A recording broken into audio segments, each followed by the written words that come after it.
రంగారెడ్డి జిల్లా కలెక్టరేట్ కార్యాలయం వద్ద సమగ్ర శిక్ష ఉద్యోగుల నిరవధిక దీక్ష 23వ రోజుకు చేరుకుంది. ఈ దీక్ష శిబిరానికి మెదక్ ఎంపీ రఘునందన్ రావు సంఘీభావం పలికారు.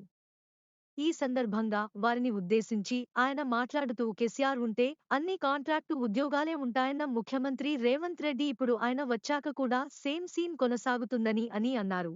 గత ఏడాది వరంగల్లో ధర్నా చేస్తున్న సమగ్ర ఉద్యోగుల వద్దకి పిసిసి హోదాలో ముఖ్యమంత్రి రేవంత్ రెడ్డి వెళ్లి చాయ్ తాగినంత సేపులో ఉద్యోగుల సమస్యలు పరిష్కరిస్తానని చెప్పిన మాట ఆయన మరిచారు. సీఎం చాయ్ తాగడం లేదేమో, కేసీఆర్ తాగింది తాగుతున్నట్టు ఉన్నారని ఆయన ఎద్దేవా చేశారు. ముఖ్యమంత్రి దృష్టికి సమగ్ర శిక్ష ఉద్యోగుల సమస్యను తీసుకువెళ్లి పరిష్కరించే దిశగా కృషి చేస్తానని హామీ ఇచ్చారు. ఈ కార్యక్రమంలో బీజేపీ నాయకులు రాజేశ్వరరావు దేశ్పాండే, మాణిక్ రావు, పోచారం రాములు, కొండాపురం జగన్, రాజశేఖర్ రెడ్డి, ద్వారక రవి, కసిని వాసు, ప్రవీణ్, బీజేపీ పార్టీ నాయకులు మరియు కార్యకర్తలు, సమగ్ర శిక్ష ఉద్యోగులు పాల్గొన్నారు.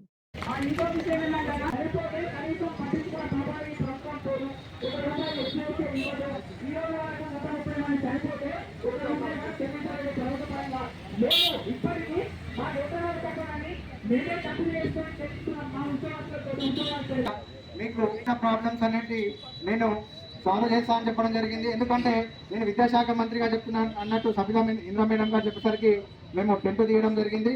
కానీ ఆ ప్రభుత్వం పోయింది. ప్రభుత్వం మనకు ఎలక్షన్ కోడ్ వచ్చడానికి కూడా ఇంకా 2 నెలల సమయం ఉన్నా కూడా మాకు నెరవేర్చకుండా పోయింది. ఆ సమ్మె చేసిన సమయంలో ఏకశిలా పార్క్ దగ్గర అప్పుడున్న ప్రస్తుత ముఖ్యమంత్రి రేవంత్ రెడ్డి గారు మాకు హామీ ఇచ్చి, మీరు సీఎంగా ఉన్నటువంటి కేసీఆర్ని గద్దెదించితే మీకు న్యాయం, సమ్మెకి వెళ్తాం, రెస్పాండ్ కాకపోతే సమ్మెకి వెళ్తామని ఒక లీగల్గా వెళ్ళడానికి కూడా ప్రయత్నం చేస్తే కూడా మేమున్నాం కదా, ఎందుకు తొందరపడుతున్నారు? సమరం నుండి కానీ ప్రభుత్వం నుండి కానీ మరియు ఇక్కడ జిల్లాధికారుల నుండి కానీ చనిపోయిన దగ్గర కూడా ఒక్కవారు రాలేరన్న. ఎందుకంటే మా బస్సులు ఎట్లున్నాయంటే గత 20 సంవత్సరాల నుండి వేసిన ₹1 హెల్త్ కార్డు లేదన్నా. చనిపోయిన వారికి ₹1 ఎక్స్కేషన్ లేదు. గవర్నమెంట్ ఉద్యోగులకు ఉన్నట్టు 61 సంవత్సరాలకు రిటైర్మెంట్ ఉన్నా కూడా ₹1 కూడా రిటైర్మెంట్ బెనిఫిట్ లేదన్న. విషయానికి వస్తే వాళ్ళు రెగ్యులర్ స్కూల్ టీచర్స్ తో పాటు డే అండ్ నైట్ కష్టపడి వర్క్ చేస్తారన్న. ఇక్కడ ఉన్న ఎస్ఓస్ కానీ ఏదైనా చిన్న ఇన్సిడెంట్ అయినా కూడా వితౌట్ ఇన్ఫర్మేషన్, వితౌట్ ఎంక్వైరీ మనం సస్పెండ్ చేస్తారన్న. ఒక విద్యార్థి ఏదైనా తప్పు చేసినా కూడా ఎస్ఓ మీద పడుతుంది. సిఆర్టీ కూడా వాళ్ళు డే అండ్ నైట్ వర్క్ చేస్తారు. మరియు కేసులు రిజల్ట్స్ కూడా 100% ఉంటాయన్న. మీరు కనీసం ఇప్పుడు అక్కడ ఉన్న మేము రిక్రూట్ బోర్డ్ గైడ్ లైన్స్ ప్రకారం ఇక్కడ జిల్లా కమిటీ సెలక్షన్ ద్వారా రోస్టర్ ఆఫ్ రిజర్వేషన్ ప్రకారం వచ్చినామన్నా. ఒక శాఖ ఏం చెప్తున్నానంటే మొన్న హైకోర్టు కొట్టేసింది తెలిసిన విషయమే. అయితే రేషియో అంటారన్న. దీని విషయంలో మనకు పార్లమెంట్ లో కూడా పార్లమెంట్ సభ్యులు అడిగినప్పుడు మన సెంట్రల్ గవర్నమెంట్ కూడా ఏం చెప్పిందంటే పూర్తి అధికారాలు స్టేట్ గవర్నమెంట్ లో ఉంటుంది సమగ్ర శిక్ష ఉద్యోగుల పైన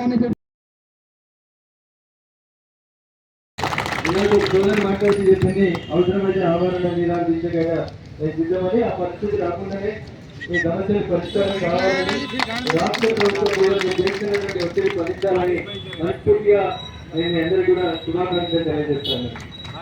నా మీద ఉన్నటువంటి అభిమానానికి నేను మాట్లాడుతున్న సమస్యలు పరిష్కారం నా మీద విశ్వాసం అందరూ కూడా నేను కృతజ్ఞతలు తెలియజేస్తూ ఖచ్చితంగా భగవంతుడు నాకు ఇచ్చినటువంటి శక్తిని ఈ సమస్యల పరిష్కారం కోసం ఖచ్చితంగా ఉపయోగిస్తారని, ఈ సమస్యను సాధ్యమైనంత తొందరగా ముఖ్యమంత్రి గారు అవకాశం ఇస్తే వారి దృష్టికి తీసుకెళ్లి సమస్య పరిష్కారానికి కృషి చేస్తారని మనస్ఫూర్తిగా ఈ సందర్భంగా తెలియజేస్తూ ఈ సంఘం జిల్లా అధ్యక్షుడు సోదరుడు దత్తాత్రి గారు, రాష్ట్ర నాయకుడు కేశాద్రి గారు, అధికారి గారు, ఎందుకంటే ముందు మాట్లాడినటువంటి కేజీబీ స్కూల్ ప్రిన్సిపల్ సోదరి ఎంపీఎస్ వద్దు మమ్మల్ని రెగ్యులరైజ్ చేయండి అనేటువంటి ఒకే ఒక నినాదంతో సమగ్ర సర్వశిక్ష అభియానంతో చేస్తున్నటువంటి దీక్షకి నేను సంఘీభావం తెలియజేస్తా ఉన్నాను.